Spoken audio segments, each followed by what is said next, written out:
What up, it's Guru Jojo, and this is a part 2 vid to the metaphysics of intelligence. So pretty much part 1, I kind of went over what intelligence is on a deeper level, which it pretty much has to do with the data that you carry, your memory, and your ability to then comprehend the information that you've processed, and then your ability to then apply it to various circumstances. And with that being said, I explained the main different types of memory, which are directly connected to the different types of intelligence. So that's your long-term memory, your short-term memory, and your working memory.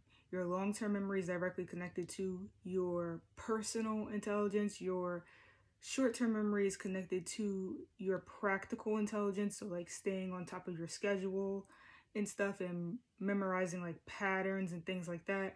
And then your working memory is connected to your fluid intelligence. So with that being said, once you understand that, the next thing to understand is to learn about like your strengths, and this is going to help you to be able to hack your own mind to access your highest potential of magic, which this magic pretty much has to do with your ability to use your mind. Okay, that's what magic is. It's your ability to be intelligent. But with that being said, it's important to know like where your personal strengths are, because you can't really try to like be like someone else. That's one thing I want to mention. Like you can't, like you may see a similarity, you may behave similar to certain people, you may have similar strengths, but at the end of the day, you have to find your niche.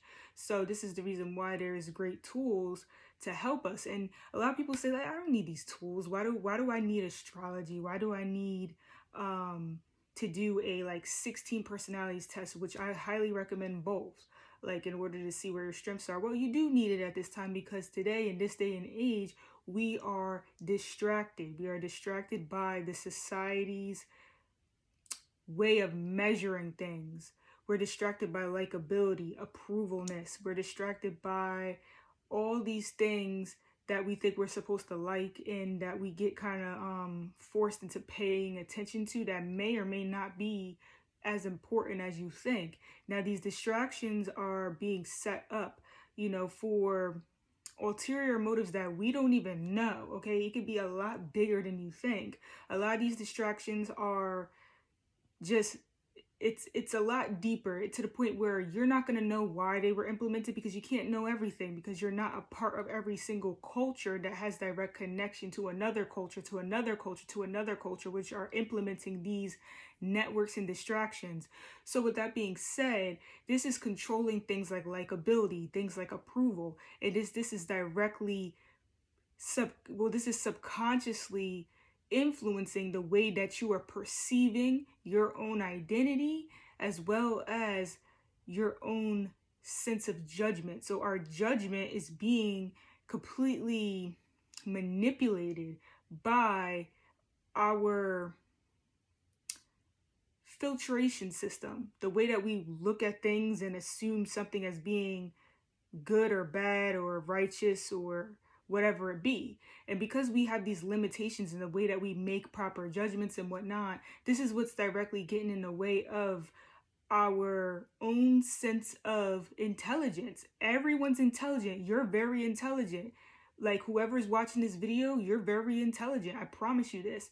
It's just that you have to find access to your intelligence. Like for me, for example, I was always a person who felt dumb growing up. I didn't do well on exams until maybe high school and stuff, where I started to find different ways to study and whatnot. But before, and I would say like probably like my junior, maybe like my sophomore, junior year of high school. But even then, like I never really felt smart. And you know why? It's because I never really was a person that studied. Like I always was a person who worked with my fluid intelligence. And then once I started to implement things like schedules, which is connecting more with your practical intelligence, which is what I need to work on. And guess what? Astrology says the same thing. That's why I'm a Virgo rising, because this means that I need to focus on practical intelligence. Anytime I practice something, I became very, very good at it. Now, this seems to be like common sense for everyone, right? It doesn't that apply to everyone? Shouldn't like anyone and everyone practice and become better? Yes and no. Some people, that's all they do. That's all they know is how to practice something. So then when it comes time to like improvise, they suck. And this is why, again, I suggest the 16 personalities test, because it kind of shows you, where your strengths and weaknesses are. And it doesn't kind of show, it straight up tells you. And again, you're going to think, oh, why do I need to know that? I should know that about myself. You probably don't. You probably don't, because I told you this society distracts us from the reality of our identity. We lose touch with who we are because we have been distracted. And that's fine. Like, certain distractions needed to be implemented for whatever reason, but it's important for us to get back in tune with who we truly are. And once you start to realize that, you're smart as hell. Everybody has a preference of information that they have access to. And once you figure out where that area is, you're good. Don't ask me no question about geometry. I don't know it. I'm going to look real stupid. But ask me a question regarding spirituality, metaphysics, and stuff like that. And even like the sciences to a certain extent, I probably could give you an idea of what it is. Because I've learned that's where my strength is at. And it says this in a number of different areas. It says it in astrology. At the end of the day, I have Mars and Venus in Aquarius. Aquarius deals with science at the end of the day, but especially like preferred sciences, like more like special sciences and stuff like that. So that's why metaphysics. And being that I'm a Virgo rising, this makes me even a little bit more detail oriented. So I may like to learn about like small things. And I'm a Pisces, so this is like the unseen world. See how it makes sense? And in my 16 personalities test is the same stuff, basically. It says that I should be into psychology and stuff. Which psychology is a type of science. It's like a humanity type of science, and social sciences and stuff is everything that I should be interested in, and that's everything I have been interested in. The one things that I'm not interested in is stuff like history. I've never liked history. Don't ask me a question about history. I don't know it. I'm going to sound ignorant, and I know that, and I let people know that, so they can't assume something by me not knowing some sort of information related to history. So do I feel bad about myself because of it? No, because I know where my strengths are. You see how it kind of helps, it encourages you within the place that you feel a sense of value from, because that's your strength. That's where your intelligence is at. So that's one of the best ways to hack your own mind, is to actually just get to these systems that tell you your blueprint, that tell you what you're good at. Numerology is another good one. Numerology is very simple. What you do is, and the thing with numerology, you can get more than just your life path number. You can even look at your name number, which I think is like your personality number. You can look at your soul urge number, and all this stuff is really good. There's like a website, I think it might be numerology.com, or it might be something else, but it gets into depth of each of your numbers, and this is really accurate. It's almost like another type of astrology. They're all connected. So with your life path number is real simple. The only thing you do is you get your birth date. So for example, myself, I'm born March 12th, 1992. So simplify this, right? I'm not good at math, but I'm good at numerology. So you just want to simplify this. So 3 is going to simplify down to 3. The 12 is going to simplify down to 3, because you want to take the 2 plus the 1. So that's going to simplify down to 3. And then 1992, you know what I'm saying? Simplify that. That's like 9 plus 1 is 10. 10 plus 9 is 19. That's 10 again, right? And then 10 plus 2, that's going to be 12. And then 2 plus 1 is 3. I hope I made sense. I felt like I was kind of it's just just add the numbers together. You know what I'm saying? Like 1992, you want to add 1 plus 9 plus 9 plus 2. Now, if you get a master number, that's a different thing. I'm not going to go over that in this video.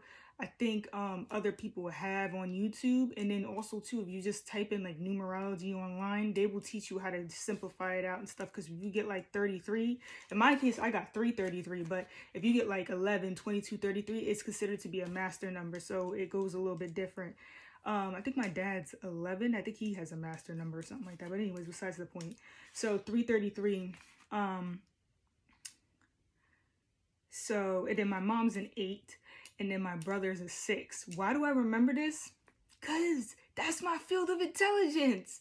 Anyways, so my number is 9. I have a life path of 9. This life path number of 9, I can read about it and learn about it, and it's going to tell me more about me and the things I'm naturally things I'm naturally good at and everything. And you can even go as far as getting like your year number too. Like I remember I think it was year 2018. I think I had like a 3-year number or something, and that was when I was really exploring my creativity. It was either 2018 or 2019. I think it was 2018.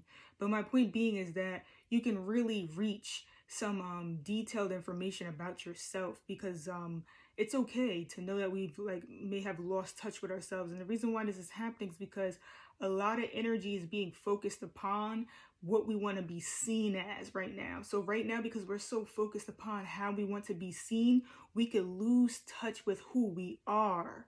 Because who we truly are is a conflict of interest with how we want to be seen by the public.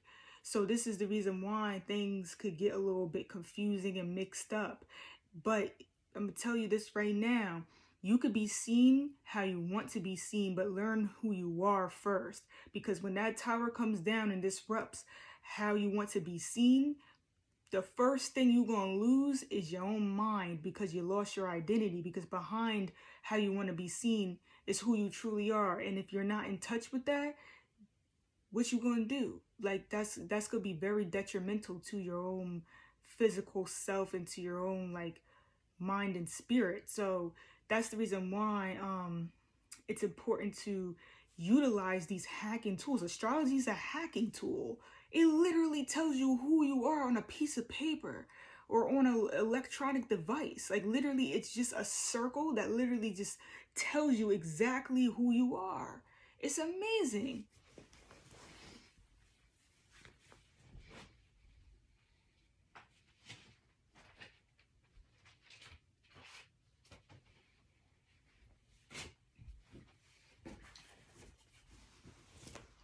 This thing right here tells you exactly who you are. Shout out to Tia. She got me this for my birthday.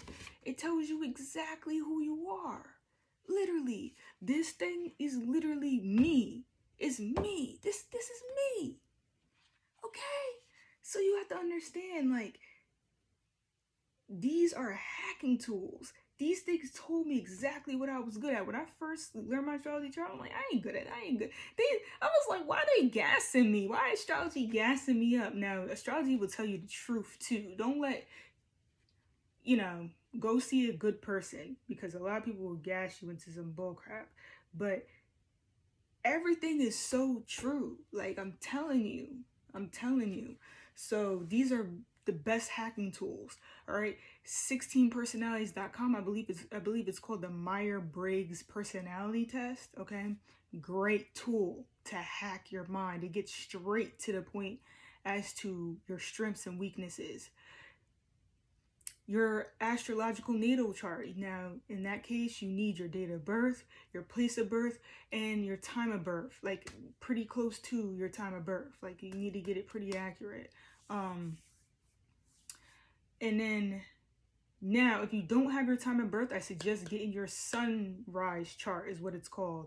This will literally put your sun sign at the first house. And this is accurate too. Now, I don't know if it's just accurate for me because I have like almost a perfect opposition. So that may be why it's so accurate for me as well. But I have looked into it for other people, and it seemed to be accurate too. So anyways, that's another option. If you don't have your birth time, you can get a sunrise chart.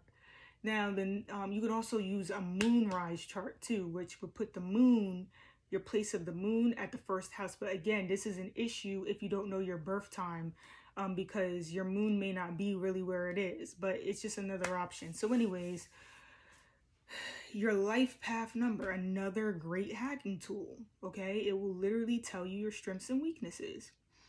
So those are one of the main great ways to hack your mind and get to your strengths and weaknesses, because once you know where that is, that's your focal point. That's where you want to focus your life on, because you're going to be good at it. I promise you that. Once you find out where you are good at in your life, focus on that and don't let anyone else distract you and try to tell you otherwise. And that's it. So basically too, once you find out like these areas that you're really good at, pretty much this is where you're going to retain memory, because remember I told you intelligence has a lot to do with your memory, and we tend to remember the things that we are good at, the things that we care about, the things that we're going to be complimented in, the things that are going to make us feel a sense of value. So once you find out where your strengths are, where you're good at in life, that's where you're going to naturally be the most intelligent at. It's just common sense. So I know it seems like some people have like a very well-rounded sense of intelligence, and like whatever, maybe some people are like that. But in general, we need to find where we are the most intelligent at, and that's it. And that's where you're going to be intelligent at, and you will never feel dumb again because you have your specialty of intelligence. Like that's where you're good at, and that's it. Don't let nobody else tell you anything. Now I'm not saying like be ignorant in the rest of life, but I'm saying like once you open access to where you're the best at, like where you're good at in life, everything else will start to kind of come together. You'll see. So that's really all I want to speak about in this video in particular. And I may make a part 3 if I come up with some other ways that you could pretty much access a higher sense of intelligence within yourself. But for now, this is all I really want to speak about. Thank you for watching. Blessings, light, and love. Peace out.